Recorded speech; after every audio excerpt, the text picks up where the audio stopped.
শেখ হাসিনা রায় ঘোষণার পর উত্তাল বাংলাদেশ, গুলিবর্ষণ, আগুন, সেনা নামালো রাস্তায়। নমস্কার দর্শক বন্ধু, আজকের ভিডিওতে আমরা কথা বলবো বর্তমানে বাংলাদেশে রায় ঘোষণার পর যে ভয়াবহ পরিস্থিতি তৈরি হয়েছে সেই নিয়ে বিভিন্ন জায়গায় গুলি ছোড়া, ককটেল বিস্ফোরণ, আগুন, বাসে ভাঙচুর এবং সেনা মোতায়েনের মতন ছবিগুলি সারা দুনিয়ায় আলোচনার কেন্দ্রবিন্দু হয়ে দাঁড়িয়েছে।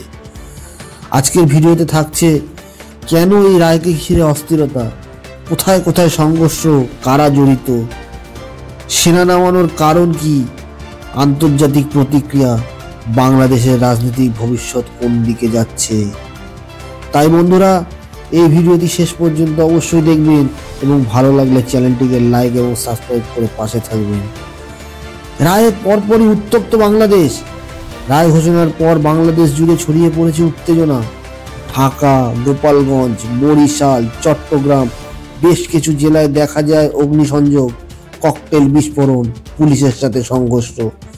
ঢাকায় ধানমন্ডি ৩২ এলাকায়, যা বঙ্গবন্ধু শেখ মুজিবের পরিবারের ঐতিহাসিক বাড়ি, সেখানে বিস্ফোরণকারীদের সঙ্গে সংঘর্ষের চরম রূপ নেয়।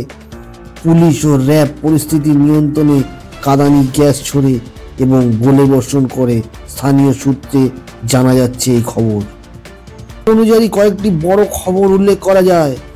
ধানমন্ডি ৩২, ঢাকা, সেনা অর্ধসামরিক বাহিনীর উপস্থিতি, বিক্ষোভকারীদের মিছিলে উত্তেজনা, ককটেল বিস্ফোরণ, রবার বুলেটের ব্যবহার।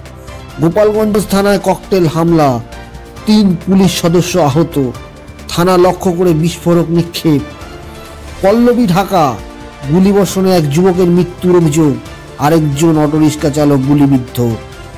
বরিশাল বিশ্ববিদ্যালয় এলাকা, ছাত্র সংগঠনগুলোর মধ্যে তীব্র সংঘর্ষ, একজনের মৃত্যু, বহু আহত।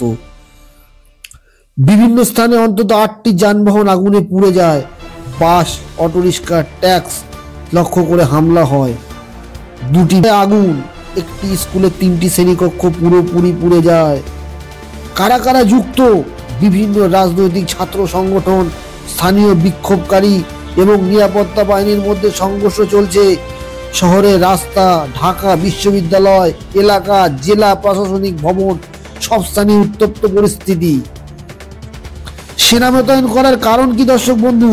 পরিস্থিতি নিয়ন্ত্রণে রাখতে সরকার সেনা মোতায়েন করে কিছু সংবেদনশীল এলাকায় নিরাপত্তা রক্ষা। মতে, দেশ জুড়ে সংঘর্ষ ছড়িয়ে পড়লে কেন্দ্রীয় প্রশাসনের পক্ষে পরিস্থিতি সামাল দেওয়া কঠিন হয়ে যাবে।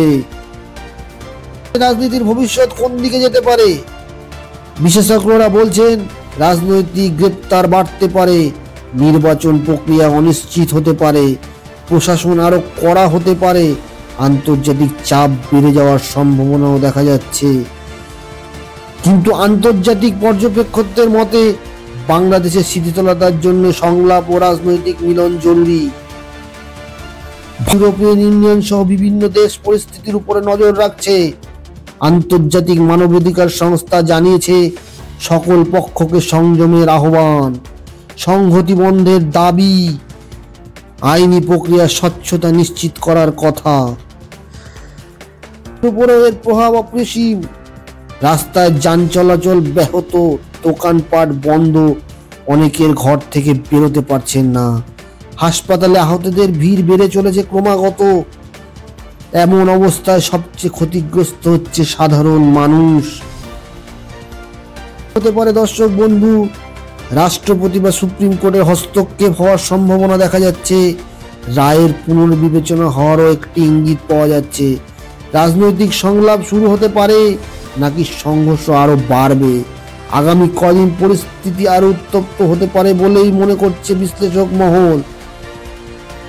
দর্শক মন্ডলী, আজকের ভিডিওতে বাংলাদেশের রায় ঘোষণার পর যে উত্তপ্ত পরিস্থিতি তৈরি হয়েছে, একজন পর্যবেক্ষকের দৃষ্টিভঙ্গিতে আমি আপনাদের সামনে সেটা তুলে ধরলাম। আপনার কি মনে হয় পরিস্থিতির সমাধান কোন পথে হতে পারে? কমেন্টে লিখে জানাবেন। ভিডিওটি ভালো লাগলে লাইক দিন, নতুন আপডেট পেতে সাবস্ক্রাইব করুন, পাশে বেল আইকন অন করুন। ধন্যবাদ। সবাই সুস্থ থাকবেন, ভালো থাকবেন। ভারত মাতার জয়, বন্দে মাতরম।